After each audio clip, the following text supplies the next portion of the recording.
परिवार था जिसमें एक खूबसूरत पत्नी और 2 प्यारे बच्चे थे। उसकी पत्नी और बच्चे हर हाल में खुश थे, लेकिन रमेश उन्हें जिंदगी के सारे ऐशो आराम देना चाहता था और इसके लिए वह प्रतिदिन 16 घंटे से भी अधिक काम किया करता था। दिन भर ऑफिस में काम करने के साथ साथ वह सुबह और शाम ट्यूशन सेंटर में ट्यूशन भी पढ़ाया करता था।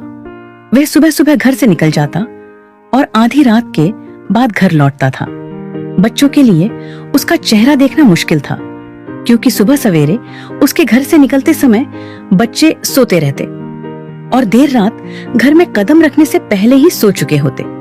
हाँ, रविवार को जरूर वह घर पर होता, लेकिन उस दिन भी वह किसी न किसी काम में व्यस्त रहता और उसका समय परिवार के साथ न बीतकर काम करते हुए ही बीतता।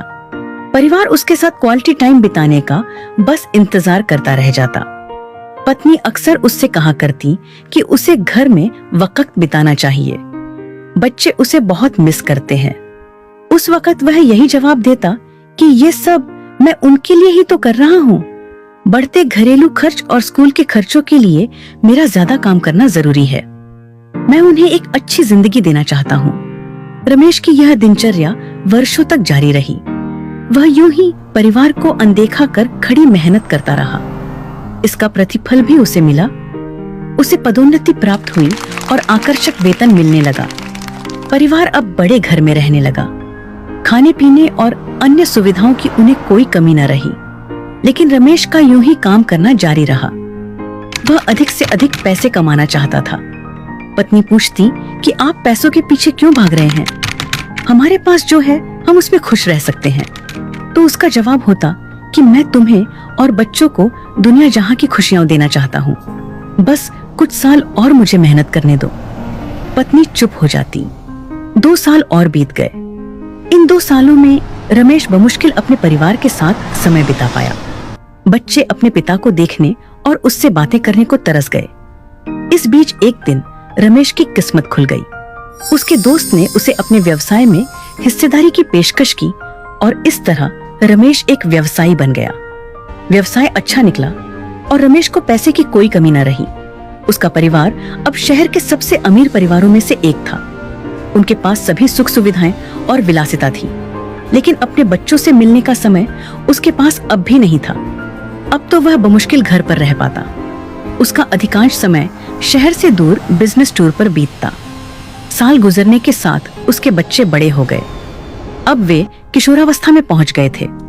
रमेश ने भी इन सालों में इतना पैसा कमा लिया था कि उसकी अगली 5 पीढ़ियां शानदार जीवन जी सकती थीं। एक दिन रमेश के परिवार ने छुट्टियां बिताने के लिए समुद्र तट स्थित अपने घर जाने की योजना बनाई। बेटी ने उससे पूछा, पापा, क्या आप एक दिन हमारे साथ बिताएंगे? रमेश ने जवाब दिया, हाँ जरूर, कल तुम लोग जाओ।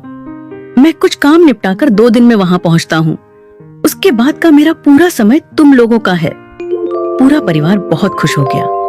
वे समुद्र तट स्थित अपने घर पर चले गए। 2 दिन बाद रमेश वहां पहुंचा, लेकिन उस दिन उसके साथ समय बिताने कोई नहीं था।